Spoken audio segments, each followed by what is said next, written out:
Hey folks, welcome back. I'm Matt, also known as Silverpunk, and today we're tackling something that comes up a lot in the stacking world. Why do some people absolutely hate hand-poured silver? Seriously, if you hang around the forums, Discord, Reddit, you'll see it, and people will say stuff like, it's way overpriced, it just looks like ugly blobs, there's absolutely no resale value, it's just some sort of backyard pour. Well, here I am, still pouring it, still making it, and yes, I'm still loving it. So in this video, I want to break down the real reasons people push back against hand-poured silver art, and why I believe it's still one of the most exciting corners of the silver stacking world. Whether you're skeptical, curious, or a full-on collector, this one's for you. Because this isn't just about the metal, it's about the mindset, the meaning, and the movement behind hand-poured silver art.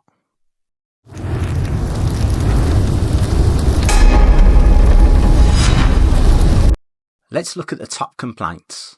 Number one, the premiums are insanely high.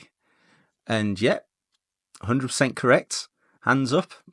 Some of the premiums on my hand-poured silver art is absolutely astronomical. Cannot be denied. Hand-poured silver does cost more. It isn't mass-produced. Most of the time, with my stuff, a lot of my stuff, every piece is a one-off. You're not just paying for the silver. You're paying for the skill, the time, the art. But I get it. If you're used to stacking generics just for melt purposes, it can feel steep. But here's the truth. If you only care about price per ounce, then silver art isn't for you. You wouldn't look at a sculpture or oil painting and ask, what's the cost per gram of the paint? Would you? Number two, resale is hard. And again, yeah, hands up, it can be. Because this isn't bullion, it's collectible art. You've got to find the right buyer. Just like you've got to find the right buyer for a Leonardo da Vinci. Not everyone can buy one, can they? It takes time. It takes the right buyer.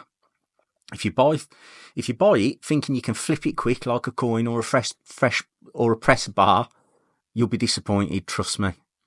But here's the trick. If you collect smart, document your collection and choose pieces from known artists, it can hold an even growing value. The aftermarket is very strong if you get it right. Number three, well, it's just a lump of silver. And I'll be honest, some of it is.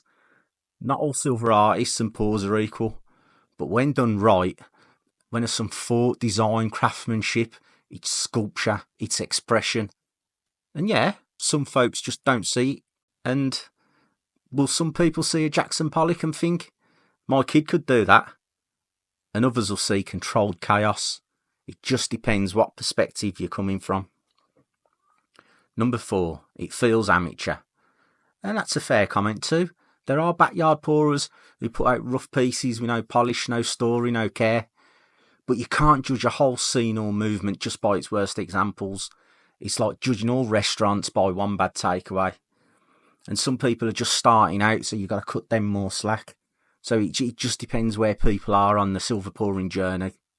Hey folks, if you're into silver art that pushes the boundaries, then welcome to silverpunk.org. This is where I showcase and sell my one-of-a-kind silver pours. Each is hand-cast, hallmarked and made with real care. No machines, no shortcuts, just raw creativity and fire. Whether you're stacking treasure, collecting bold artwork, or looking for that centerpiece that no one else has, this is the place. So if you've ever thought, I want something different, something rare, something beautiful, and built to last, go take a look. And remember, most of these are just one-offs, so once they've gone, they've gone. Now, back to the video. The real artists in this space take pride in the work.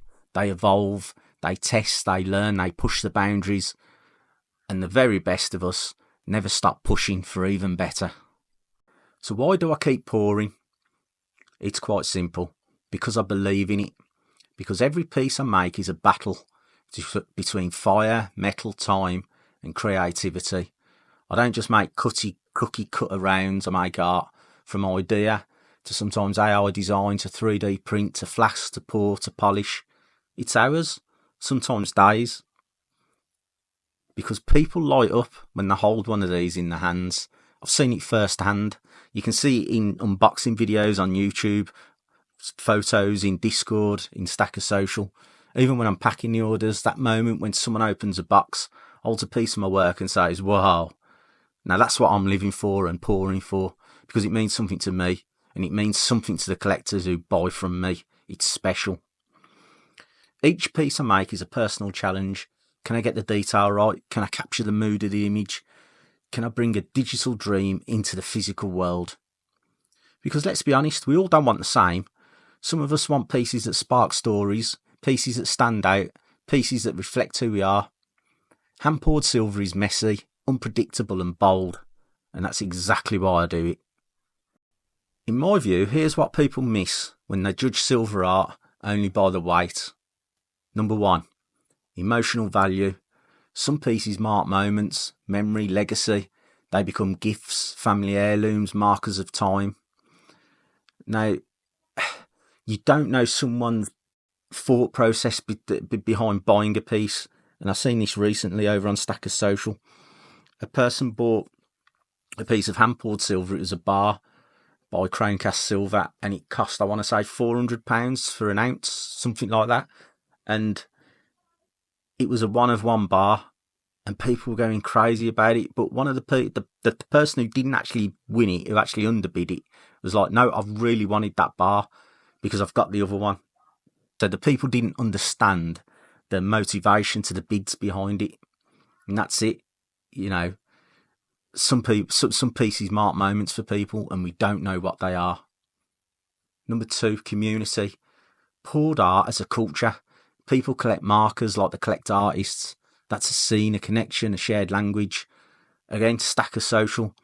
Whenever the Louis Silver, Liquid Metals, Crown Casters I've just mentioned, do a Stacker Social piece as a clamour to get it, everybody wants it. It sells out within pretty much minutes of it going on sale. And that's what it's all about. It's a shared language, a connection. Number 3, character. Imperfections aren't flaws. In my work, I consider them fingerprints. They show the hand of the maker, and they remind us it's all real and not done by machine. Display. Number 4. Most bullion pieces hides away in the safe. Silver art can be shown off. It can be talked about, handed down. It can form part of your living space. You can appreciate it. You can have it out on display, not locked away. So I think when you're collecting poured silver, you collect stories. You're not just stacking metal. You're creating a meaning. And yes, it's still silver and it still holds intrinsic value, the metal. But you're not burning your money. You're transforming it. So while others chase ounces, I'll keep chasing meaning, because to me, that's what makes this whole thing worthwhile. Now, let's be brutally honest. Silver art isn't for everybody. If you want raw weight, fast resale, stacking for emergencies, you're better off with bullion 100%. And that's okay. There's nothing wrong with stacking coins or bars. I mean, I do it too sometimes. But if you want to connect with what you own, if you want to collect something that no one else has, something made by a real human being with real intent and real fire, then yeah, this might be your thing. Some of my collectors have said their pieces remind them of the childhood or the culture or a loved one or a film or just a powerful memory that they have. And that on its own, that's powerful. You don't have to love it, but those of us who do are not going anywhere. And hey, if you're curious, ask questions, message an artist, reach out, watch the process, see if it speaks to you. Because once it clicks, you'll never look at a generic bar the same way again, trust me. So why do I keep making hand-poured silver art? Even when people talk down about it? Well, it's because I'm not here to please everyone. I'm here to make something real, something special. And it isn't just molten metal to me. It's a calling, it's a craft, it's a rebellion. So what can I say? If this is connected with you, drop me a comment, tell me what you think. And if you want to see silver art that can really, what silver art can really look like, then check out what I've been working on over on my website, like I mentioned earlier. Thanks for watching. Stay bold, stay shiny, and keep stacking stories.